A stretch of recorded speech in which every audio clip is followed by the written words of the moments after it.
Habang busy ang iba sa pagtatrabaho guys, dahil sa tayo'y walang pasok, ito mag-aalmusal muna ako.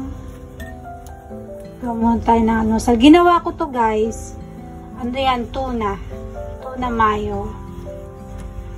Yan yung almusal natin. Tapos lalagyan ito natin ng mas marami, mas masarap. Nilagyan ko siya ng sibuyas, tinimplahan ko. Tapos lagay natin tong salad natin. Yan. Tapos yung kape ko guys, hindi na ako nag-aasukal. Mas maraming dahon, mas masarap siya. Bago natin simulan yung ating mga pa-order.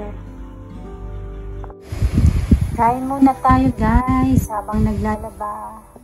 Umpisa na natin guys ang ating palaman ng empanada. Giniling na menudo.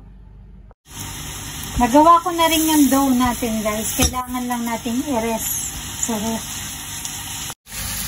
Yan guys, bisa na natin yung ating mga sangkap. Para pag piniprito na siya, medyo crispy siya. Na, sama-sama na yung mga sangkap natin guys. Dahil wala tayong kalamansi, nilagyan ko siya ng lemon. Ayan. Yan na guys, ang ating ipapalaman sa empanada. Ayan na guys, ang ating empanada palaman. Palalamigin ko lang to guys. Gumawa na rin guys ako ng puto, pandagdag sa benta. Eto na guys yung finished product ng puto natin. Puto ensaymada siya. Meron siyang caramel and butter sa taas and cheese. Ayan guys, ang dami ko nang namamasa. Hindi pa tayo nakakapagbalot. Ayan o. May saranap to guys para malinis. Hindi pa tayo tapos. Konti pa. Ayan siya guys, bilog. Tapos lalagyan natin ng palaman. Isang kutsara lang. Sukat lahat yan. Tapos, igaganon lang natin to guys. Yan sa magilid. Yan. Ganyan lang siya. Ito na yung mga nagawa natin. Meron na din sa ref. Ayan na siya guys. Piprito na lang. Manong-mano kaya mahirap. Tapos na ako. Next na gagawin naman ay magpapak. Hindi ko na napakita yung pagpiprito kasi talagang wala na akong oras.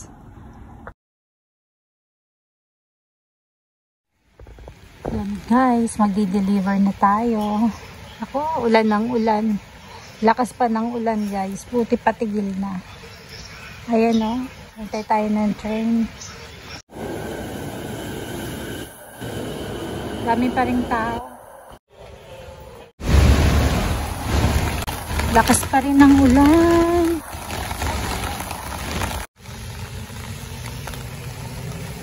Doon tayo guys. Tawid muna tayo.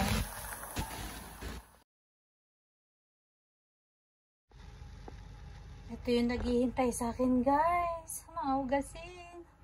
Hindi pa tayo makakatulog. Yan. Successful ang ating delivery guys. Kaya lang, syempre, hindi ko na pinakita dahil privacy ng mga babae yun dun, guys. At saka, kailangan magpaalam tayo bago natin sila kuhanan sa video. Alam nyo na, di ba? Pero sa awan ng Diyos, thank you Lord talaga dahil nasarapan sila dun sa ginawa natin. Yun yung gusto ko, guys. Yung hindi ako magluluto para lang sa pera. Gusto ko, yung feedback ng customer na nasarapan sila, na talagang nagustuhan nila yung niluto ko para sa kanila. Tsaka syempre, pangalawa na rin na kumita tayo kahit papano. Ngayon, hindi ko masasabing kumita kasi nga, 'di ba, nung last time gumawa ako, hindi ko naman nabawi yung puhunan. Parang ngayon lang. Pero okay na rin kahit papano, 'di ba? At least na try ko. Nasarapan sila.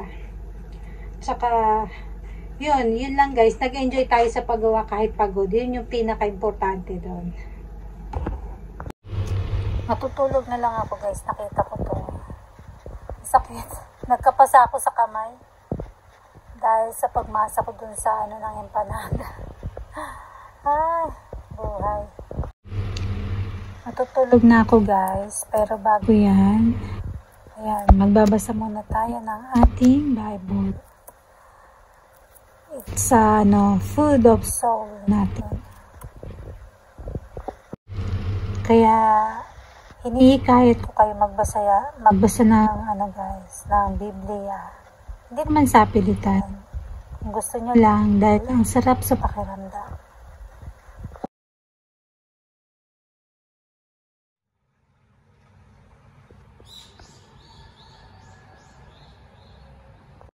Kinabukasan na to guys, kasi hindi ko na talaga kaya mag-vlog kagabi dahil sobrang pagod. Yan, kanina pa ako nakauwi dahil maaga yung uwian namin. Alas 4 kami natapos na hapon kasi ang bilis nung namin, nung linya. Tapos pag uwi ko, yan, dumaan ako ng supermarket, na malengke. Tapos eto, pagdating ko, sinalan ko na yung labahin.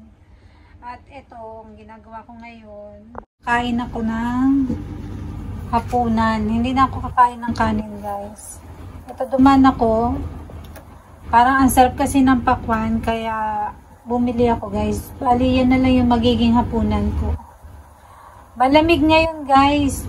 Masarap sa pakiramdam kaya nakapaglakad ako dahil mulan. Kagabi nga, di ba, nung nag-deliver ako, muulan. Kaya yan, hindi tayo naka-aircon ngayon. Makulimlim, mukhang bulan pa rin guys. Dito ko tinatambak yung mga basura ko guys sa veranda. Ayan, mga plastic lang naman yan, bote. Lagi ko kasing nakakalimutan. Sana hindi ko makalimutan. Bukas ang tapon yan eh. Ayan o, tingnan nyo guys, madilim pa rin. Pero mahangin, kaya masarap siya. Kain muna ako.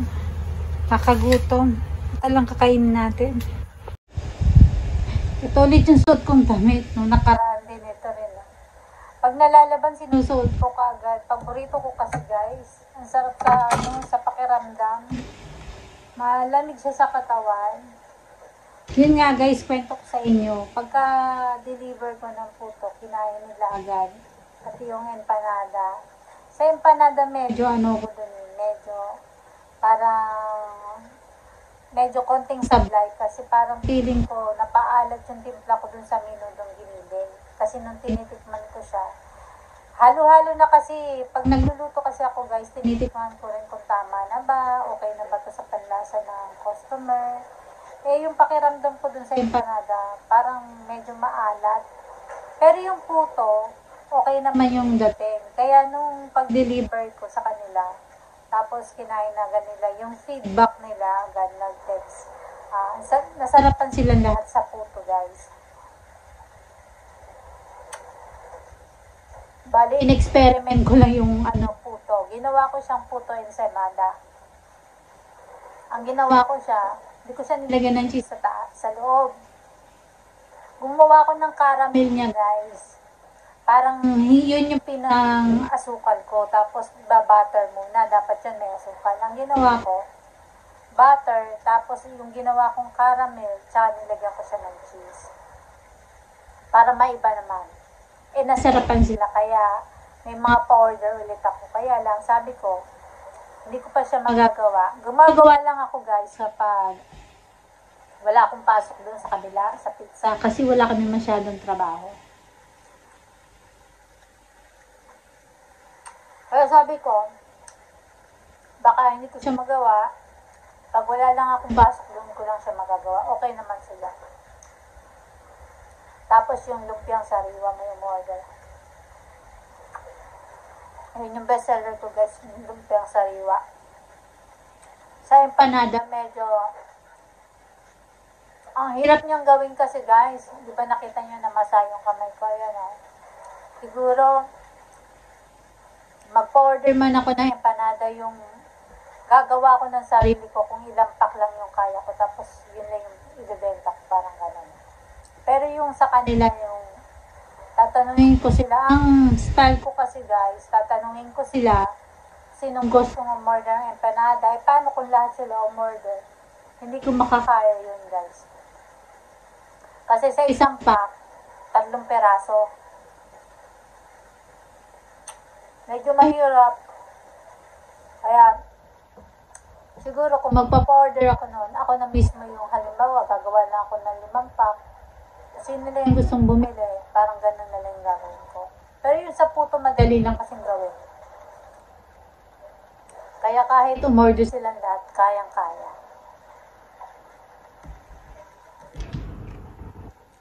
Yung lumpiang sariwa ko din, guys.